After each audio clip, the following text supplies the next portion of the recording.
같이 조용한 기도 드리심으로 거룩한 주님의 날 예배를 함께 드리도록 하겠습니다. 우리 다 같이 조용한 기도 드리겠습니다.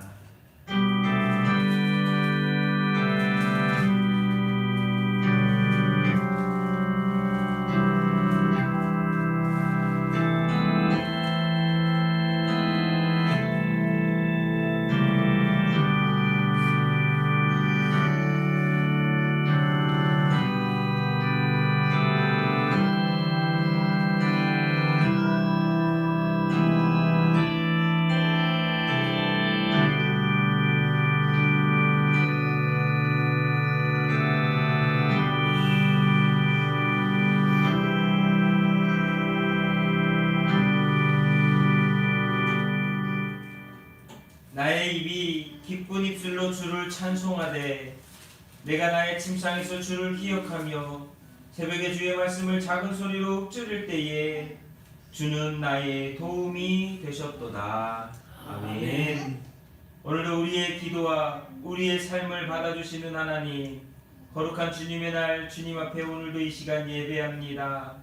예배하는 심령마다 주께서 붙들어 주시고 그 삶 가운데 성령의 충만함을 부어 주시옵소서. 오늘도 예배할 때 성령께서 이 예배를 주관하사 예배하는 심령마다 주를 보고 만나는 시간 되게 하여 주시옵소서. 예수님의 이름으로 기도하옵나이다. 아멘. 우리 다 같이 찬송가 1장입니다. 만복의 근원 하나님.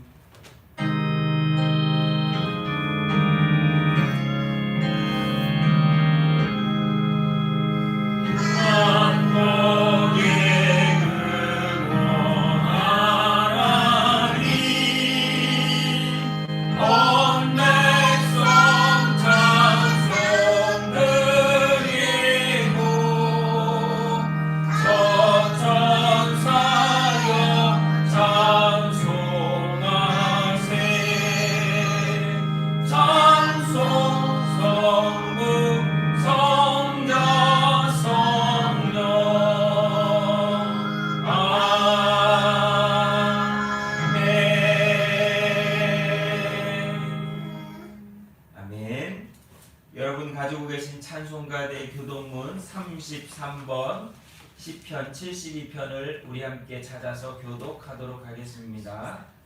찬송가대 교동문 33번 시편 72편입니다.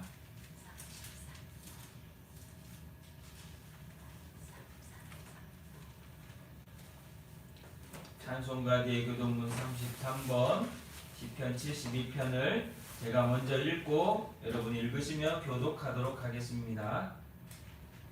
하나님이여, 주의 판단력을 왕에게 주시고 주의 공의를 왕의 아들에게 주소서. 그가 주의 성을 공의로 재판하며 주의 하나님을 공의로 재판하리니 의로 말미암아 산들이 백성에게 평강을 주며 작은 산들도 그리 하리로다.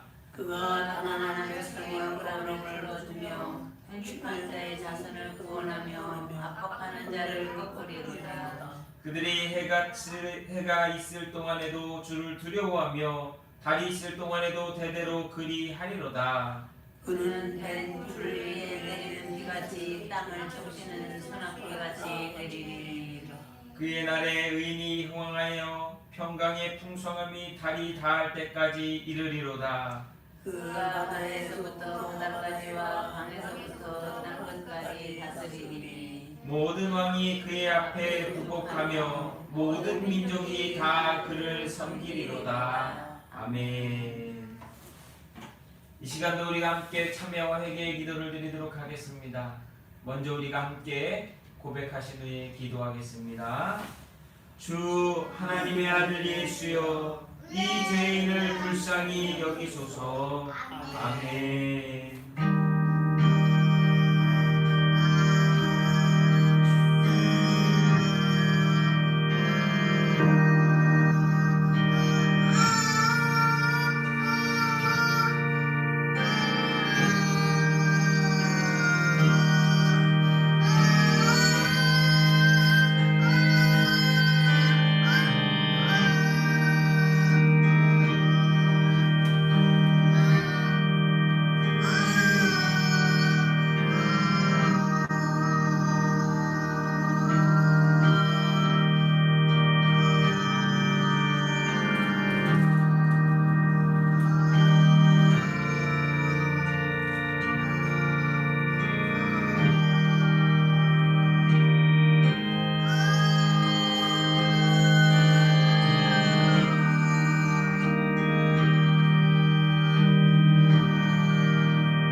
신앙 고백하겠습니다.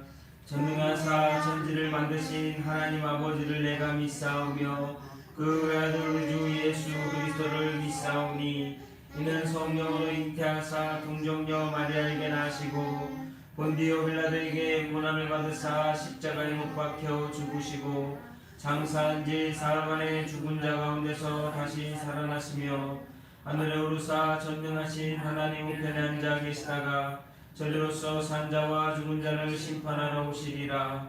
성령을 믿사오며 거룩한 공예와 성도가 서로 교통하는 것과 죄를 사해 주시는 것과 몸이 다시 사는 것과 영원히 사는 것을 믿사옵나이다. 아멘. 우리 다같이 찬송가 23장입니다. 만입이 내게 있으면. 찬송가 23장 만입이 내게 있으면.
찬송이 되시는 주님을 찬양합니다. 찬송가 79장 주 하나님 지으신 모든 세계.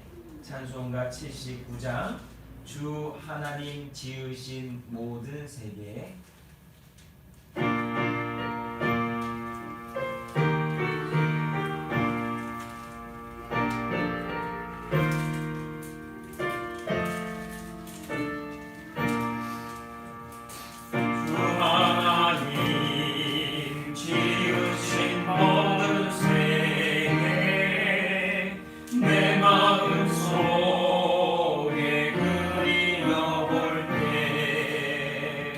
아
영원히 찬양하네. 내 주 예수 세상에 다시 올 때 저 천국으로 나 인도하리. 나 겸손히 엎드려 경배하며 영원히 주를 찬양하리라. 주님의 높고 위대하심은 내 영혼이 찬양하네. 주님의 높고 위대하심은 내 영혼이 찬양하네.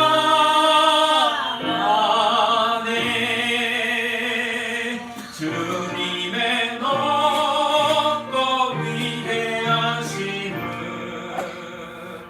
내 영혼이 찬양하네. 주님의 높고 위대하심은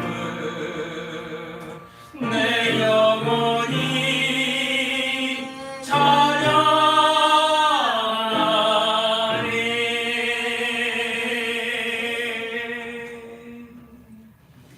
아멘. 오늘 우리의 예배는 하나님을 높이는 것입니다. 하나님께 예배하는 것은 찬양하는 것입니다. 우리의 삶을 하나님께 드리기 위해서라도 오늘의 이 거룩한 주님의 날 예배를 승리할 수 있는, 온전히 하나님께 드릴 수 있는 우리 모습이 되어야 될 줄로 믿습니다. 오늘 우리가 함께 볼 말씀은 구약성경 열왕기상 18장 37절에서 40절까지의 말씀입니다. 열왕기상 18장 37절에서 40절까지의 말씀, 구약성경 549페이지입니다.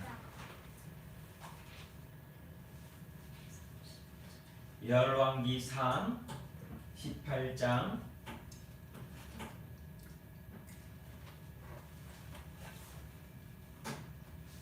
37절부터 40절까지의 말씀입니다. 열왕기상 18장 37절부터 40절까지의 말씀.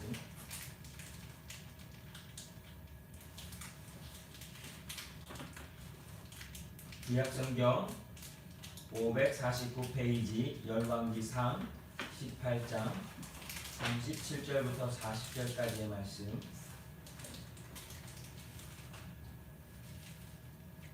찾으셨으면 우리 한 목소리로 읽도록 하겠습니다. 열왕기상 18장 37절에서 40절 말씀. 여호와여 내게 응답하옵소서. 내게 응답하옵소서. 이 백성에게 주 여호와는 하나님이신 것과 주는 그들의 마음을 되돌이키심을 알게 하옵소서 하며, 이에 여호와의 불이 내려서 번제물과 나무와 돌과 흙을 태우고 또 도랑의 물을 핥은지라. 모든 백성이 보고 엎드려 말하되 여호와 그는 하나님이시로다. 여호와 그는 하나님이시로다 하니, 엘리야가 그들에게 이르되 바알의 선지자를 잡되 그들 중 하나도 도망하지 못하게 하라 하며 곧 잡은지라. 엘리야가 그들을 기손 시내로 데려다가 거기서 죽이니라. 아멘. 기도하겠습니다.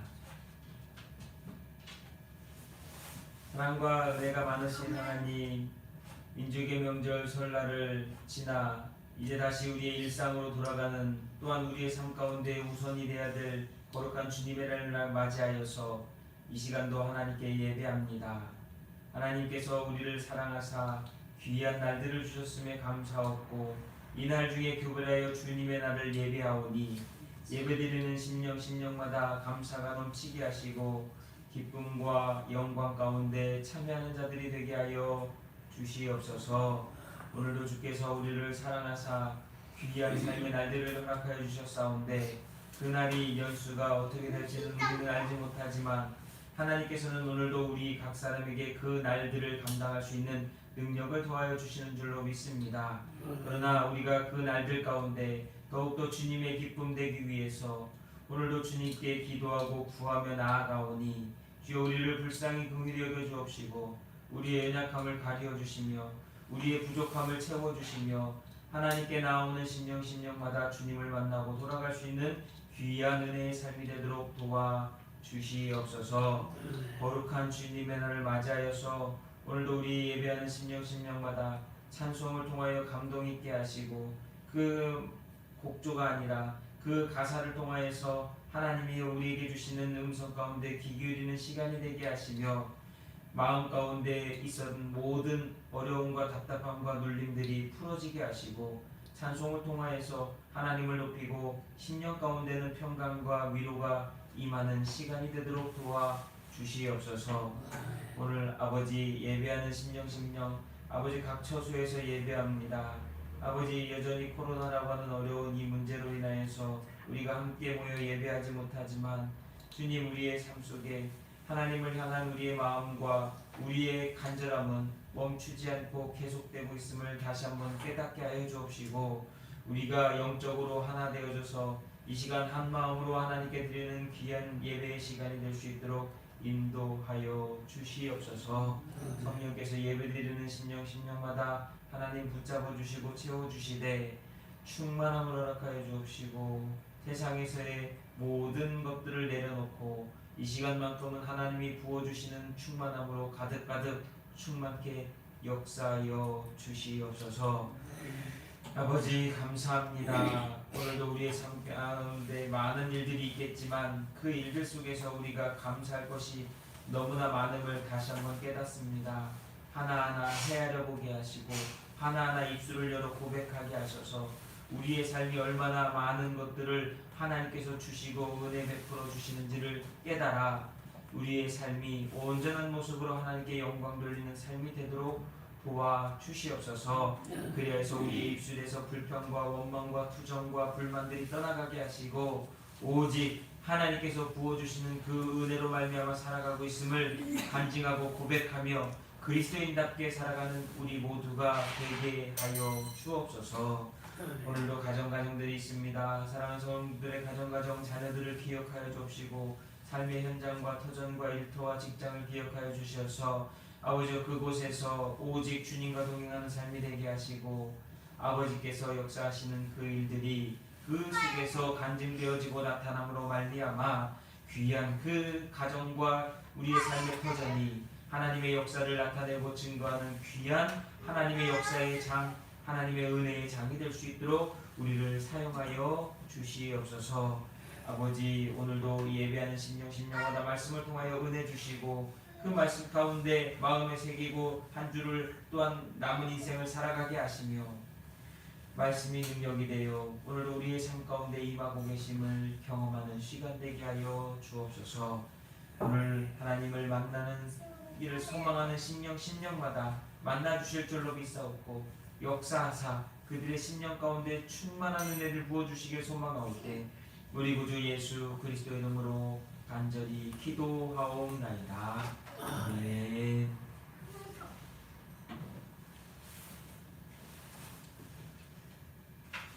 할렐루야. 할렐루야. 아멘. 할렐루야. 네. 아멘. 오늘도 주님께서 우리에게 허락하신 귀한 날이고요. 거룩한 주님의 날입니다. 우리가 이제 다음 주일부터는 방역 수칙을 지키면서 대면 예배를 드릴 수 있을 것 같습니다. 예배하는 심령마다 하나님께서 만져주시고 은혜 가운데 동행하여 주시는 줄로 믿습니다. 오늘도 각 처소에서 예배를 드리지만 우리 마음 가운데 주시는 하나님의 은혜는 동일하게 부어 주실 줄로 믿습니다. 오늘 말씀의 제목은요, 믿음의 가치관을 세우자, 믿음의 가치관을 세우자라고 하는 제목으로 이 열왕기상 18장 37절부터 40절의 말씀으로 말씀의 은혜를 나누도록 하겠습니다. 우리는 가치관이라고 하는 말을 자주 사용합니다. 그리고 모든 사람들에게는 각자의 가치관이 있습니다. 가치관이 의미하는 것이 있는데 그 가치관은요, 정의할 수 있다라고 생각합니다. 국어사전에 보니까 가치관을 무엇이라 말하냐면 가치에 대한 관점, 인간이 자기를 포함한 세계나 그 속의 사상에 대하여 가지는 평가의 근본적인 태도라고 정의하고 있습니다. 이 사전적인 정의를 좀 더 쉽게 말씀드리자면 가치관은 살아가는 데 있어서 중요한 것이 무엇인지 사람들마다 판단하는 기준이고 신념이다라고 말할 수 있을 것입니다. 그래서 사람들은 이 기준과 신념에 따라서 자신들의 삶을 생각하고 결정하고 행동해 나갑니다. 결국 사람들은 삶의 모든 영역에서 자신들이 중요하다라고 생각하는 것 또는 의미가 있거나 가치가 있다라고 판단하는 기준에 따라서 오늘도 생각하고 행동하고 결정한다라고 하는 것입니다. 이것을 우리는 사람은 가치관에 따라 생각하고 행동한다라고 이렇게 말할 수 있습니다. 오늘 예배하는 성도님들도 분명히 여러분들이 갖고 있는 가치관과 어떤 그 판단의 기준을 가지고서 오늘도 결정하고 생각하고 살아가고 있을 것입니다. 그러므로 모든 사람들은 각자의 가치관을 가지고 살아갈 때 있어서 어떤 가치관을 가지고 살아가느냐가 그 사람의 인생에 매우 중요한 일이라고 할 수 있습니다. 누구나 사람들은 그들이 중요하다고 생각하는 기준과 신념이 있는데 문제는 요즘은 그 기준과 신념이 많이 다르고 다양하다라고 하는 것입니다. 그래서 어떤 사람은 다양하고 다른 이 가치관과 신념의 기준을 따라서 행동하기에 사회가 문제가 되는 경우도 있고 그 사회 속에서 좋은 성향 영향력을 주는 사람들도 있습니다. 문제는 이런 흐름에서 믿음과 신앙의 삶을 살아가는 것이 사람들에게 있어서 가치 없는 일인 것처럼 오해와 비난의 모습을 받고 있다라고 하는 것입니다. 오늘날 교회의 모습을 사람들은 비아냥거리기도 하고 조롱하기도 하고 그들이 갖고 있는 믿음을 비웃기도 합니다. 그런데 왜 그들이 그렇게 하는가 생각해보면 그들이 생각하는 가치관 속에서 신앙이라고 하는 걸, 믿음이라고 하는 걸 우습게 여기기 때문입니다. 웃긴 이야기지만요, 이렇게 오해와 비난하는 사람들이 결국 자신들의 삶에 큰 문제를 닥쳐서 어떻게 할 방법을 찾지 못했을 때 그때서는 또 신을 찾는다라고 하는 것입니다. 믿음과 신앙을 가치 없기에 여기던 사람들이 그때서는 또 신을 찾거나 누군가가 도와주시기를 간절히 바라고 원한다라고 하는 것에서 쓴 웃음을 지을 수밖에 없습니다. 연약한 인간이면서 강하고 잘난 척하는 것임을 그때에서야 깨닫게 되는 것입니다. 그래서 우리는 인간은요, 참 하나님께 부족한 죄인의 모습을 여전히 갖고 있다라고 생각해야 될 것 같습니다. 오늘 살아가는 그래서 그리스도인들은 우리 믿음에 맞는 가치관이 반드시 필요합니다. 그리스도인이라고 다 가치관이 바르게 있는 게 아니에요. 이름은 그리스도인인데 그 가치관이 세상적인 그리스도인이 있고 성경적인 그리스도인이 있고 그리고 이름뿐인 그리스도인들도 있다라고 하는 것입니다. 우리는 그리스도인입니다. 그래서 그리스도인의 가치는 어디에 있는가에 대해서 우리는 분명하게 알고 있어야 합니다. 그리스도인이 중요하다고 생각하고 판단하는 행동의 기준이나 신념은 무엇이냐? 그것은 바로 첫 번째는 하나님, 또 두 번째는 그 하나님께서 우리에게 하신 말씀입니다. 결론은 하나님께 기준을 두고 하나님의 말씀대로 살아가는 것이 그리스도인의 가치관이 되어야 한다라고 하는 것입니다. 하나님과 성경의 말씀이 그리스도인이 가지고 있는 가치관의 기초가 되어야 됩니다. 이 외에 다른 것은 없습니다. 그리스도인들에게 있어서 우리의 가치관은 하나님과 말씀이 되어야 합니다. 마치 우리가 이것을 잘못 알게 되면 그리스도인이면서도 세상의 가치관, 어쩌면 다른 가치관을 가지고서 살아갈 수 있기 때문입니다. 이 가치관이 바뀌면요, 이단이 되고 사이비가 되고 거짓된 믿음을 가질 수 있습니다. 우리 주변에 이단이나 사이비라고 규정되어지는 단체나 모임은요, 이 가치관이라고 하는 기초 속에 다른 것들을 더하거나 빼기 때문에 이단이고 사이비라고 얘기하는 거예요. 거짓된 믿음이라고 이야기하는 것입니다. 그리스도인의 가치관이 희박하고 불분명할 때 또한 그 사람 또한 올바른 그리스도인으로 살아갈 수 없고 올바른 선택과 결정을 할 수도 없습니다. 신앙적인 갈등의 현상은 그래서 성경에 하나의 사회적 또는 시대적인 특징으로 나타나게 되는데 그러한 것들을 벗어나고 그러한 일들을 극복하기 위해서라도 우리는 믿음의 가치관을 세워야 됩니다. 믿음의 바른 가치관을 가지고서 오늘도 결정하고 행동하고 살아가야 한다라고 하는 거예요. 이번 코로나 시대를 겪으면서 우리는 이런 것에 대해서 아주 절실하게 깨닫습니다. 왜냐하면 이상한 행동들을 하는 많은 사람들을 보게 되기 때문입니다. 오늘 말씀 속에서 하나님 중심의 가치관이 약해지고 무너질 때에 나타났던 이스라엘의 모습을 통해 우리가 믿음의 가치관을 다시 세우고 바르게 세우고 나아가는 모습을 확인하고 우리가 기억해야 될 것입니다. 그래서 첫 번째는 뭐냐? 가치관이 흔들릴 때 하나님과 자신의 관계를 잃어버리게 된다라고 하는 것이, 하나님에 대한 가치관이 흔들릴 때요, 하나님과 내가 무슨 관계인지도 모르고 살아가는, 하나님과 내가 어떤 관계인지를 혼란에 빠지는 모습을 보이게 됩니다. 오늘 말씀은 우리가 잘 아는 것처럼 이스라엘 백성들이 타락하고 그 이스라엘 백성들을 이끌어 나가야 될 왕들이 타락하였을 때 벌어진 일에 대해서 나오고 있습니다. 백성들이 타락했습니다. 그러다 보니까 우상과 그리고 우상을 섬기는 선지자들이 나라를 온통 어지럽게 만들고 있었습니다. 바알과 아세라를 섬기는 선지자들이 와서 이스라엘이라고 하는 선택한 민족의 백성들 속에서 그들이 하나님을 멀리하도록 만드는 일을 하고 있었습니다. 그때에 한 명 엘리야만이 오직 하나님을 온전히 섬기기를 힘쓰며 애쓰며 이러한 이스라엘을 바꾸기를 힘쓰는 자였습니다. 바알의 선지자들과 엘리야가 갈멜산에서 대결을 벌이는, 싸움을 벌이는 말씀이 오늘 우리가 읽은 말씀의 후반부입니다. 그때에 어떤 결과가 일어났느냐? 바알의 선지자들이 제단에 불을 붙이려 했을 때는 아무런 일도 일어나지 않았지만 하나님께서 역사하시다.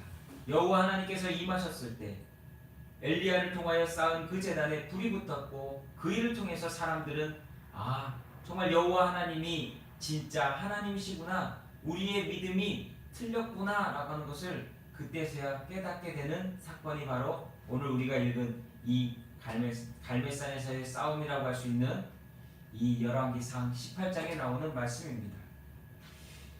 열왕기상 17장에 가보면 이스라엘에 가뭄이 들었습니다. 그 가뭄이 든 일로 인하여서 사람들은 어수선해졌고 민심은 흉흉해졌습니다. 그때에 바알 선지자들이 자신들이 믿는 그 바알이 진짜 신인 것처럼 백성들을 호도합니다.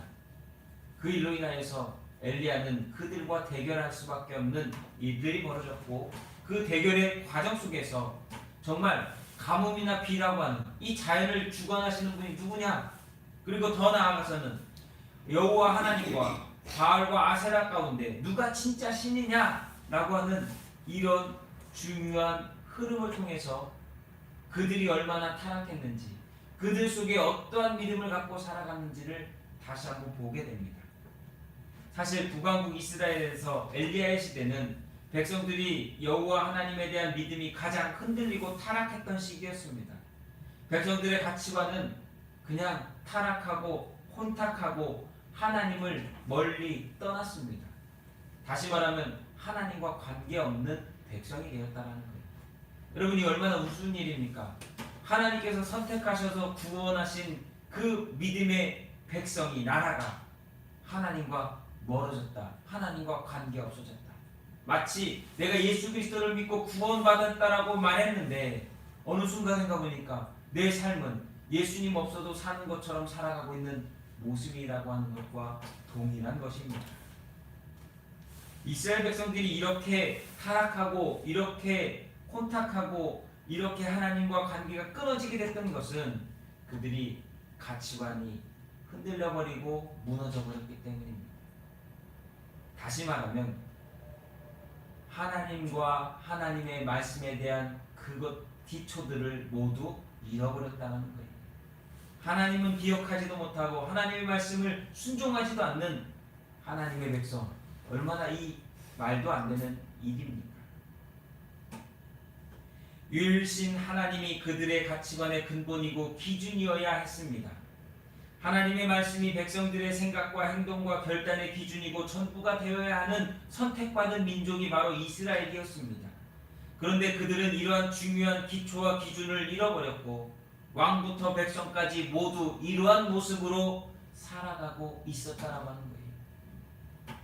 이름뿐이면 소용없습니다. 그 내용이 하나님께 합당해야 합니다. 오늘 한국교회와 오늘 저와 여러분이 오늘 그리스도인이라고 말하는 우리 모두가 이름뿐이 아니라 우리의 내적인 모습이 하나님의 말씀 가운데 그리스도인답게 온전하게 세워져 있지 않다면 우리는 이 북이스라엘의 모습과 그 왕과 백성들의 모습과 무엇이 다를 수 있겠습니까? 그러다 보니 하나님과 바알 중에 누가 참신이라고 하는 질문 같지 않은 질문을 하고 있는 이런 정치, 사회, 종교의 타락한 모습을 보여주고 있는 것입니다. 한술 더 떠서요. 이미 백성들이 하나님을 부정하고 바알과 아세라를 믿고 따르는 심각한 타락에서 이 대결이 결국 누가 이길 것이냐라고 하는 싸움의 구경거리로 만들어버리는 모습까지 보여주고 있다라고 합니다. 누가 이기는지 한번 볼까? 그래, 누가 이기면 내가 그 사람 따를게. 그 사람을 내가 섬길게. 그분을 내가 믿어주지 라고 하는 이런 정도의 수준까지 타락했다라고 하는 것입니다. 그래서 엘리야는요, 열왕기 18장 22절에 하나님을 따르는 선지자는 나 혼자다라고 하는 이런 외로움을 고백하기도 합니다. 그리스도인이 하나님을 가치관의 근본으로 삼지 않고 흔들릴 때에 나타나는 특징, 그것은 바로 하나님과 나 자신의 관계를 잃어버리고 하나님을 시험하려 든다는 거예요. 이건요, 목회자고 교회의 중직이고 평신도고 상관없습니다. 예수를 알지 못하고 하나님을 알지 못하면서 살아갈 때 나타나는 그 모든 특징은 하나님과 나와의 관계를 잘 설명할 수 없다라는 거예요. 잘 믿음으로 고백할 수 없다라고 하는 것입니다. 하나님을 경외하지도 않고 하나님을 예배하지도 않고 하나님께 기도하지도 않고 하나님을 높일 줄도 모르는 삶. 다시 말해서 하나님 자체를 인정하지 않는 불신의 모습이라고 하는 것입니다. 더 나아가 하나님과 세상을 구분하는 경계선이 모호해지고 타락하는 그 모습이 바로 이러한 하나님과 나 자신의 관계를 잃어버린 모습입니다. 백성들은 참신이 누구인지 구경하기 위해 갈매산으로 모여들었습니다. 저 같았으면 만약에 제가 하나님이었다면 엘리야의 제단에만 불을 붙인 게 아니라 그 산을 홀랑 태워버리지 않았을까요? 이런 배은망덕한 인간들을 봤나 하시면서 불로 태워버리시지 않았을까요? 엘리야 있는 데만 정말 불이 붙지 않도록. 갈멜산으로 올라온 백성들은요, 하나님과 바알 사이에 양다리를 거치고서 누가 이기는지를 구경거리 삼아서 흥미진진하게 쳐다보고 있습니다. 이 얼마나 타락한 죄인된 인간의 모습입니까? 이런 백성들의 모습은요, 어디서 많이 본 모습입니다. 노아 시대 때 방주를 만들던 노아를 비웃고 조롱하던 그때 홍수로 다 죽어버린 사람들의 모습. 바벨탑을 쌓아 올리며 우리가 하늘까지 닿도록 하자라고 하며 기고만장하게 탑을 쌓다가 하나님께서 그들을 흩어져 버렸던 사람들의 모습. 홍해를 건너고 기뻐하는 것 같고 감사하는 것 같고 영광 돌리는 것 같았던 그들이 며칠이 안 되어서 하나님과 모세를 향하여 원망과 불평하면서 인정하지 않으려 하던 그 모습들. 그리고 오늘 우리가 읽은 이 열왕기 18장에 나오는 하나님과 바알 사이에 누가 이길지 구경거리 삼아 보고 있는 인간의 모습. 하나님과 나 자신의 관계가 어떤지를 망각한, 알지 못하는 사람들의 모습이라고 할 수 있습니다. 이건 바로 하나님을 시험하는 모습입니다. 내가 어디까지 타락했는지 하나님 한번 해보시지요 라고 하는 것과 닮았다라고 하는 것이, 어디를 보아도 하나님과 어떤 관계인지 불분명합니다. 여러분은 오늘 어떠십니까? 여러분과 하나님의 관계가 분명하십니까? 여러분과 하나님의 관계를 어떻게 확인하며 오늘을 살아가고 계십니까? 혹 우리가 이름뿐인 그리스도인, 이름뿐인 하나님을 믿는 자, 그냥 막연히 내가 하나님을 믿고 있어요 라고 말하는 사람은 아닌지 다시 한번 생각해 보아야 합니다. 그때 우리는 이스라엘 백성들이 바알과 하나님과 어떤 싸움을 벌이는지 구경거리 삼으며 흥미진진해하던 그 모습처럼 강 건너 불구경하듯이 오늘 우리 앞에 닥치는 많은 삶의 일들을 그저 흘려보내는, 구경거리 삼아 보내는 모습은 아닐까요? 겉으로 분명한 그리스도인처럼 보이고 살아가지만 그 본연의 모습은 하나님을 모르고 심지어 믿음의 정체성마저 없는 사람들이 오늘날 너무 많아지고 있다고 하는 것입니다. 그래서 우리는 속고 속이며 스스로 혼란스러워하고 있습니다.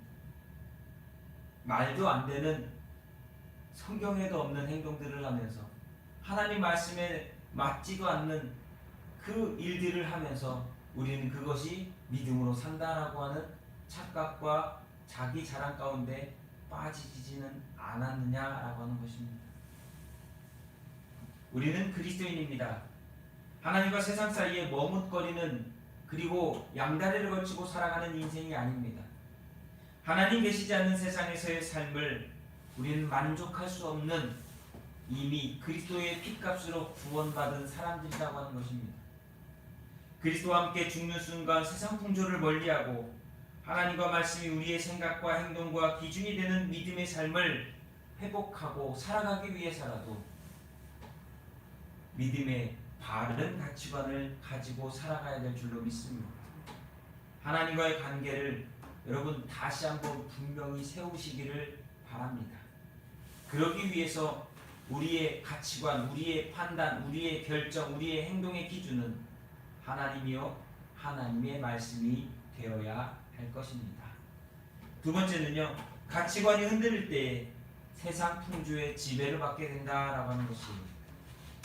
세상이 우리를 끌고 가는 대로 흘러가 버린다라고 하는 것입니다. 여러분, 아주 제가 쉬운 질문을 드려보겠습니다. 누가 이 천지만물을 만드셨습니까? 하나님이지. 그러면 이 자연의 기후의 모든 변화를 누가 관리하실까요? 하나님이세요. 때를 따라 이른 비와 늦은 비를 주시고, 때로는 하나님께서 폭풍을 통하여서 바다를 정화시키기도 하시고, 이런 모든 일들을 하나님의 섭리 가운데 일어나는 것입니다. 그렇다면 제가 한 가지 더 질문을 드려보겠습니다. 바알과 여호와 하나님 가운데 누가 진짜 신입니까? 하나님.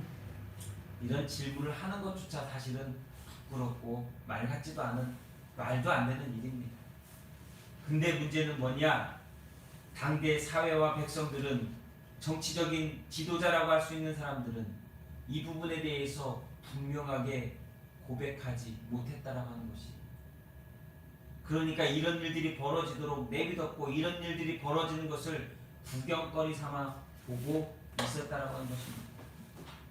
조금 더 깊이 들어가 보자면요, 이렇게 겉으로 드러나는 이야기뿐만 아니라 열왕기상 19장에 가서 한번 이 갈멜산의 대결에 진행되는 싸움의 본질을 한번 묵상해 보십시오. 결국 이게 왜 일어났느냐? 권력과 물질과 풍요를 대변하는 바알과 아세라라고 하는 이 한 세력과 도덕과 정의와 절제를 대표하는 여호와 하나님의 그 능력이 부딪힌 사건의 모습을 담고 있다라고 하는 거예요. 오늘도 사람들의 마음속에는요, 권력과 물질과 풍요라고 하는 이 인간이 갖고 있는 욕망과 욕심이라고 하는 이 하나의 세력이 하나님을 바른 믿음 가운데 도덕과 정의와 절제를 통하여서 하나님을 온전히 믿고 하나님의 그 공의 가운데 살아가기를 힘쓴 그 마음 속에 항상 부딪히고 있다라고 하는 것입니다. 사람들은 그 속에서 결정을 해야 해요. 근데 이 부딪힘의 결정을 하는 것은 세상 사람들이어야 한다는 것. 오늘날 예수 그리스도를 믿고 오늘날 하나님 여호와 하나님을 믿는 사람들에게 있어서는 이거는 부딪힘의 대상조차 되지 않는 모습을 가져야 진짜 그들이 하나님의 백성이요 하나님을 믿는 자들이라고 하는 것이에요. 근데 여전히 그리스도인이라고 말하고 하나님을 믿는다라고 하는 우리가 이 부딪힘을 갖고서 여전히 오늘을 살아가고 있기 때문에 문제가 있다라고 하는 것입니다. 교회가 헌금해가지고 그 헌금한 교회 돈 갖고서 전국에 있는 땅이나 사들이는 그 모습, 뭐하고 똑같습니까? 이단들이 하는 모습하고 똑같지 않습니까?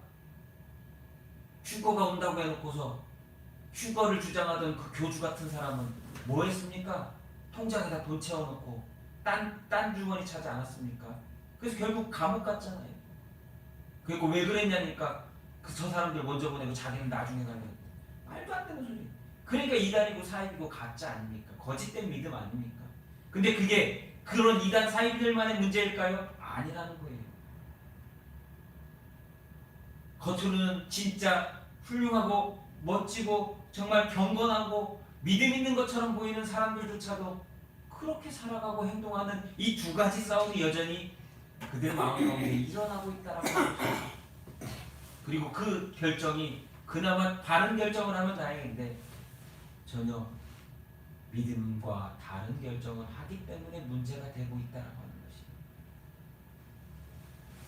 말로는 하늘에다 보화를 쌓으라고 하면서 세상에 보화를 쌓기 위해서 발버둥 치는 모습, 그건 성경을 통해서 보면 가짜 아닙니까?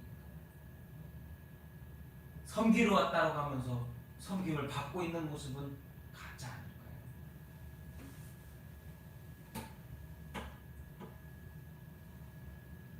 오늘날 성도들이 속해 있는 현재의 세상과 문화와 그 속을 살아가는 우리의 모습은 그래서 항상 믿음 안에서 점검하고 회개하고 돌이키고 하나님을 향하여 다시 회복해야 될 줄로 믿습니다. 그렇게 해서 그렇게 하는 기준이 뭐냐? 하나님과 하나님 말씀이라는 거예요. 하나님과 하나님 말씀에 나를 비추어 나를 기준 무엇인가를 다시 한번 회복해야 합니다. 그것이 오늘날 우리가 회복해야 될, 다시 세워야 할, 없다면 세워야만 하는 가치관이라고 할 것입니다. 하나님을 근본으로 하는 가치관에서 벗어나면 여러분 세상 풍조의 지배를 받게 되어 있습니다. 흘러가는 거예요. 세상 사람들이 땅 투기하니까 교회도 땅 투기하고 겉으로는 뭐 선교한다고 일이나 했어요. 그쪽에 있는 데는 거기서 하겠죠, 선교. 바알과 아세라는요 세상적 가치관을 대표하는 이 성경에 나오는, 특히 이 구약 성경에 나오는 대표적인 모습입니다. 세상적 가치관, 그것은 물질적 풍요와 육체적 쾌락과 권력과 명예와 인간이 갖고 있는 그 죄성으로 말미암아 드러나는 모든 마음의 행동입니다. 성도들이 하나님을 근본으로 하는 가치관이 분명하지 않거나 혼탁해질 때에 반드시 세상적인 가치관이 교회 안에 들어오고 세상적인 가치관을 가지고서 이 교회를 흔들려고 한다라고 하는 걸 기억해야 될 줄로 믿습니다. 그러기 위해서 성도들도 교회도 하나님과 하나님의 말씀의 기준을 삼고 온전한 모습으로 서기를 힘써야 합니다. 생각해보면요, 오늘날 들어와서 참 기독교가 많이, 옛날에는 물론 그랬겠지만 오늘 들어와서 우리가 느끼기에는 외적으로나 내적으로나 교회가 많은 치탄을 받고 자성의 목소리가 점점 높아져 나가고 있습니다.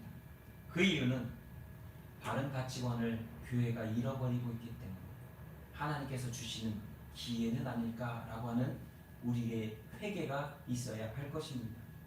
우리는 너무나 쉽게 세상의 풍조를 지배받고 살아가는 오늘의 모습을 갖고 있습니다. 이제 그만 풍요와 육체적 쾌락과 명예와 권력과 욕심으로부터 벗어나 그리스도인으로서의 자족과 감사와 영적인 기쁨으로 하늘의 소망을 두고 살아가는 저와 여러분, 그리고 그 기준은 하나님과 말씀 앞에 나를 다시 세워나가는 믿음의 온전함을 이루어야 할 것입니다. 또한 마지막으로 가치관이 흔들릴 때 여러분, 우리의 삶 가운데 영적으로나 육적으로나 가뭄이 든다라고 하는 것, 목마름이 있다라고 하는 것을 기억해야 합니다. 갈멜산의 대결이 시작된 이유는 딴 게 아니었어요. 나라에 가뭄이 들었기 때문입니다. 가뭄이라고 하는 건 고통입니다. 오늘 이 말씀 가운데 나오는 가뭄이라고 하는 건 비가 오지 않아서 가뭄이 들었다라고 하는 것은 많은 의미를 담고 있습니다. 가뭄의 원인은 생각해보면 하나님께서 그들에게 비를 내리지 않은 겁니다. 근데 하나님께서 왜 그들에게 비를 내리지 않으셨느냐? 그들이 변질되었고 타락하였고 혼탁하였고 생각하고 판단하고 행동하는 가치관이 하나님으로부터 멀어졌고 하나님과의 관계가 끊어졌기 때문에 하나님께서는 그들을 심판하기 위해서, 그들을 회개하고 돌이킬 기회를 주시기 위해서 이러한 일들을 시작하신 것입니다. 그 결과 참으로 심각했습니다. 가뭄이라고 하는 이 비가 오지 않는 일로 인하여서 그들에게는 많은 일들이 일어났는데, 성경을 통해 우리가 깨닫게 되는 몇 가지가 있는데, 그것은 가뭄이 들자 엘리야가 머물고 있었던 그 그릿시내가에 물이 말라버렸다라고 하는 것입니다. 그릿시내가 하면 물이 많이 흐르던 곳이었는데 그곳마저 말라버렸다라고 하는 것은 그들이 그만큼 심각한 죄와 타락에 처해 있었다라고 하는 것입니다. 시편 나오는 말씀처럼 나무는 시냇가에 심기어져야 마르지 않고 잎사귀가 마르지 않고 풍성한 열매를 거둘 수 있습니다. 그런데요, 나무가 시냇가에 심겨져 있어도 그 시냇가마저도 말라버렸다면 그 나무는 죽게 되어 버린 겁니다. 다시 말하면 이스라엘은 정말 심각한 영적인 타락과 영적인 부패 가운데 하나님과의 관계가 끊어져 버렸음을 보여주고 있는 겁니다. 또 우리가 아는 것처럼 엘리야가 사르밧이라고 하는 시돈 지방에 갔다가 그 사르밧에서 끔찍한 광경을 보게 됩니다. 먹을 것이 없고 가뭄이 들어서 비가 오지 않고 가뭄이 들다 보니까 먹을 것이 흉흉해지고 먹을 것이 없다 보니까 그곳에는 처참한 육적인 삶의 곤고함과 죽음이 그들 앞에 벌어졌기 때문입니다. 사르밧 과부가 뭐 했습니까? 떡 한 덩어리 만들어서 먹고 죽으려고 했잖아요. 그만큼 이 타락이라고 하는 것은 육적으로나 영적으로나 심각한 문제를 우리에게 주고 있는 겁니다. 근데 왜 이런 일이 벌어졌느냐? 그들의 가치관이 무너져서 하나님을 떠났기 때문에. 죄가 무엇입니까? 하나님을 떠나는 것입니다. 아담과 하와가 범죄하였을 때 그들은 에덴 동산을 떠날 수밖에 없었습니다. 죄는 하나님과 끊어지는 것입니다. 죄로 말미암아 우리는 사망이라고 하는 것을 경험할 수 없습니다. 죄의 삭은 사망. 그러나 여러분 기억하십시오. 하나님 그 사망을 주시기 위하여 우리를 책망하시는 것이 아니라 그 사망 가운데서 우리를 구원하기 위하여 책망하신다라고 하는 하나님의 은혜를 보아야 할 것입니다.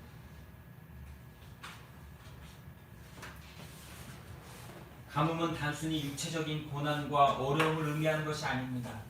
영적인, 정신적인 고통과 어려움을 통하여서 우리가 하나님께서 왜 이 일을 우리에게 나타내셨는지를 깨달아야 합니다. 하나님 없이 사는 사람들, 세상적인 가치관에 붙잡혀서 자기 마음대로 결정하고 생각하고 행동하며 살아가는 사람들, 그들의 결말은 죽음밖에 없습니다. 그들의 삶은 어렵고 힘들고 고난 가운데 곤고할 수밖에 없습니다. 여러분, 혹시 음식 가운데 소금을 많이 넣거나 뭐를 잘못 먹어서 짤 때 경험해 보셨습니까? 더운 여름 날씨에 물을 먹지 못해서 갈증 날 때 경험해 보셨습니까? 하나님의 은혜가 부어지지 않으면 우리는 그 갈증 가운데서 벗어날 수 없습니다. 성경은 우리가 그 죄 가운데 있었던 우리를 구원하시기 위하여 예수 그리스도를 보내셨고, 그 예수 그리스도로 말미암아 우리가 그 영적인 목마름과 갈증과 죽음으로부터 자유함과 구원을 받았다라고 말하고 있습니다. 그래서 우리는 그 구원받은 자로서 오늘도 다시 한번 그 예수 그리스도를 통하여 우리에게 말씀하시고 예수 그리스도를 통하여 은혜 주신 하나님과 하나님 말씀의 가치관을 가지고 살아가기를 힘쓰는 자들이 되어야 할 것입니다. 결론적으로요, 이스라엘이 경험한 이 가뭄을 해결하는 것은 믿음의 가치관을 가지고서 담대했던 한 사람, 엘리야를 통한 하나님의 역사입니다. 믿음의 한 사람의 일을 통하여서 하나님은 역사하셨고, 그 일을 통하여서 사람들이 변화되어지게 만드셨습니다. 오늘날 우리에게 닥친 문제와 삶의 일들이 있습니다. 그 문제와 삶의 일들을 우리는 하나님의 말씀에 순종하여 믿음으로 나아갈 때에, 엘리야처럼 순종하여 믿음을 가지고서 나아갈 때에 역사하시는 하나님의 은혜를 경험하게 될 줄로 믿습니다. 세상의 문제는요, 하나님과 나의 관계가 어떻게 만들어졌는지의 해결의 답이 있습니다. 그 관계는 믿음으로 나타나고 증명되어집니다. 여러분, 오늘 무엇을 믿고 살아가고 있습니까? 여러분의 믿음의 기초요, 믿음의 가치관이요, 믿음의 근거가 무엇입니까? 우리는 오늘도 하나님과 하나님의 말씀을 믿으며 그 말씀에 순종하여 삶을 선택하고 결정하고 행동하는 온전함을 이루어야 할 것입니다. 주님의 은혜와 사랑이 충만케 흘러넘치는 삶이 살아가시기를 우리 주 예수 그리스도의 이름으로 축원합니다. 여러분의 그 믿음이, 여러분의 그 바른 믿음이, 정말 성경이 우리에게 주시는 하나님과 하나님의 말씀이 삶 가운데 그대로 되어지는 역사가 일어나기를 예수 그리스도의 이름으로 축원합니다. 주님은 말씀하셨습니다. 하늘에서 이루어진 것 같이 땅에서 이루어지리라. 하늘에서 말씀하신, 하늘에서 우리에게 약속하신 그 하나님의 말씀이 오늘도 저와 여러분의 삶 가운데 그대로 이루어지는 역사가 일어날 줄로 믿습니다. 기도하겠습니다. 사랑과 은혜가 많으신 하나님, 오늘 우리는 타락한 시대, 죄의 시대를 살아가고 있습니다. 이스라엘이 그랬던 것처럼, 그리고 그 이후에 인간들이 살아가는 삶 속에서는 언제나 하나님과의 관계가 불분명하고 죄 가운데 세상의 풍조에 휘둘리며 살아가는 여전히 그러한 시대 속에서 많은 사람들이 살아갑니다. 우리 또한 그러한 시대 속에 살아가고 있습니다. 주님, 이러한 시대 속에서 우리의 믿음이 하나님과 더욱더 분명한 관계 가운데에서 새롭게 회복되어지고 만들어져 가게 하시며, 아버지의 뜻이 하늘에서 이루어진 것 같이 땅에서도 이루어지는 놀라운 은혜의 역사를 오늘 우리를 통하여 이루시고 역사하여 주옵소서.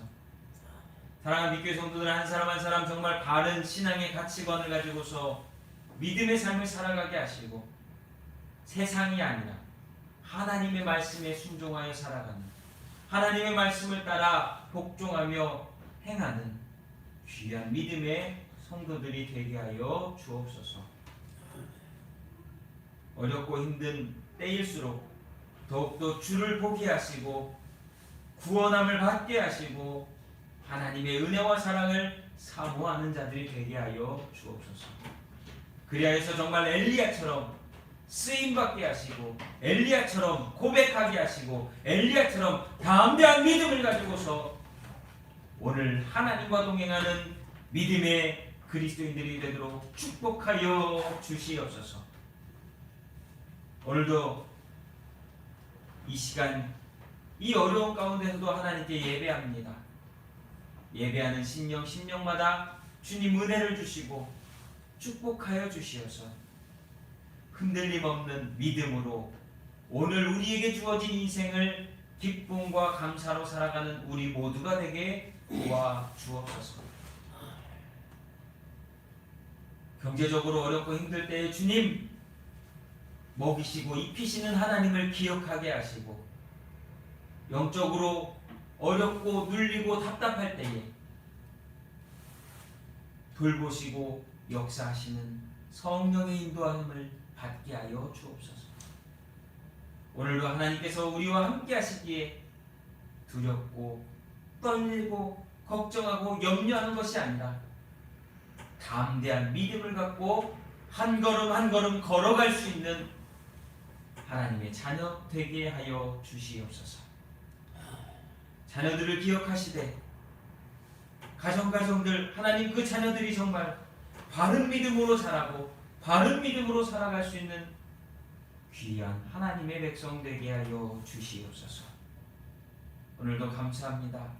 주님의 몸된 교회들, 특별히 우리 빛교회를 기억하여 주옵시고 하나님 이 교회가 믿음의 신앙 공동체로서 온전함을 이루고 하나님의 영광 돌리는 귀한 예배의 장이 되도록 축복하여 주시옵소서. 오늘도 감사합니다. 주님 주신 은혜 감사합니다. 사랑하는 성도들의 입술이 고백과 찬송과 영광 돌리는 입술의 고백이 되도록 축복하여 주시옵소서. 우리 구주 예수 그리스도 이름으로 사랑하는 성도를 축복하며 감사 기도하옵나이다. 아멘. 우리 찬송가 94장입니다. 주 예수보다 더 귀한 것은 없네. 찬송가 94장입니다.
세상 일도 주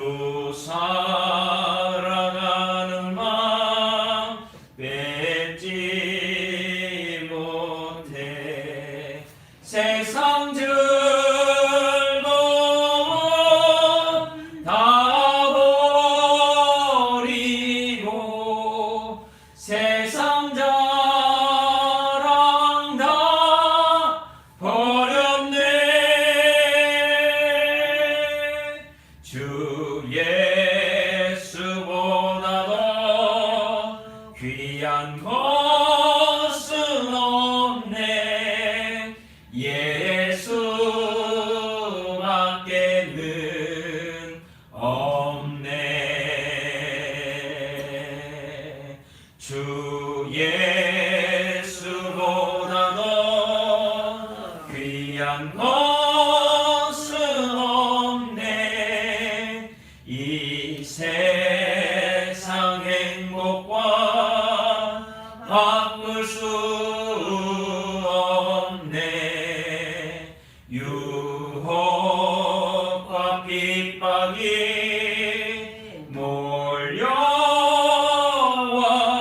몰려와도 주 섬기는 내 맘 변치 않아. 세상 즐거움 다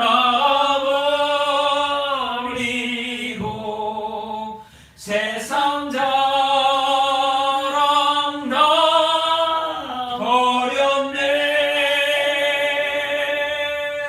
주 예수보다 더 귀한 것은 없네. 예수밖에는 없네.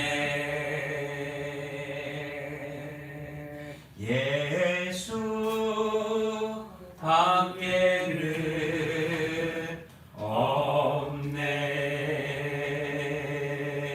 없네. 광고 말씀드리겠습니다. 코로나 때문에 여전히 힘드시죠?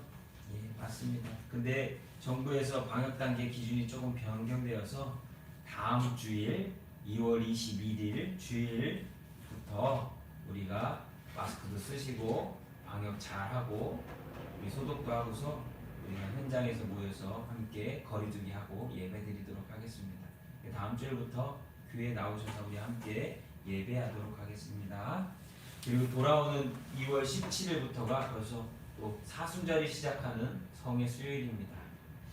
예수님의 고난과 십자가를 묵상하며 절제된 경건의 삶을 힘쓰는 기간이 바로 사순절이고, 이 돌아오는 수요일이 성의 수요일로서 40일간 진행되는 사순절 기간이 시작되는 날입니다.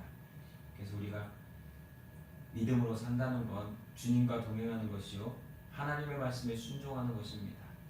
이 사순절 기간을 우리가 하나님과 말씀 가운데 동행하며 절제된 경건의 삶을 살아가는 우리의 모습을 힘쓰는 저와 여러분이 되시기를 예수님의 이름으로 부탁을 드립니다. 우리 다 같이 파송 찬양하겠습니다. 주님 다시 오실 때까지.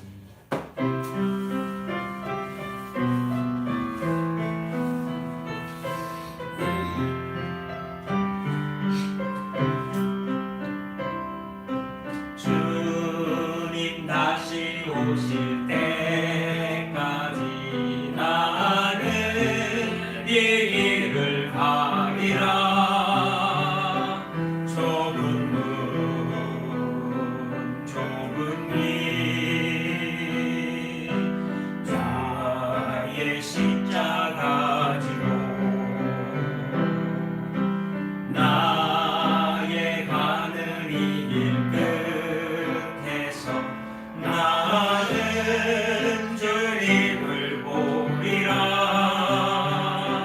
영광의 내 주님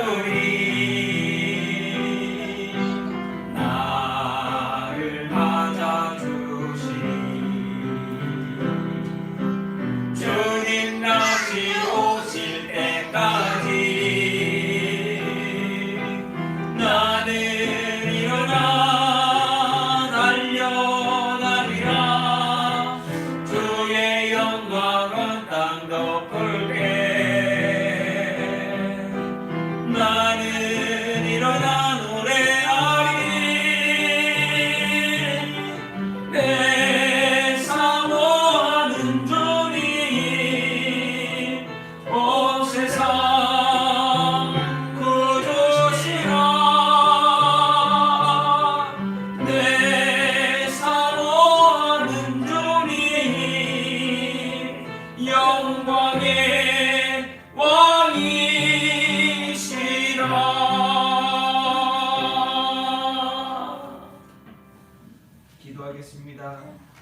많으신 하나님, 오늘도 우리가 하나님과 하나님 말씀을 믿음으로 바른 신앙의 믿음의 가치관을 가지고서 살아가게 하시며 세상 풍조에 흔들려 타락하는 것이 아니라 하나님 말씀에 붙들려 믿음으로 승리하는 우리 모두가 될 수 있도록 축복하여 주시옵소서. 이제는 우리를 죄 가운데서 구원해 주신 우리 구주 예수 그리스도의 은혜와 아버지 하나님의 크고 넓고 영원하신 사랑과 성령의 충만케 하심에 역사하시는 놀라운 은혜가 오늘 예배하는 성도들 머리머리 위에 빛교회 성도들과 그 가정과 자녀들 위에 영원토록 함께하여 주시기를 우리 구주 예수 그리스도 이름으로 간절히 축원하옵나이다. 아멘.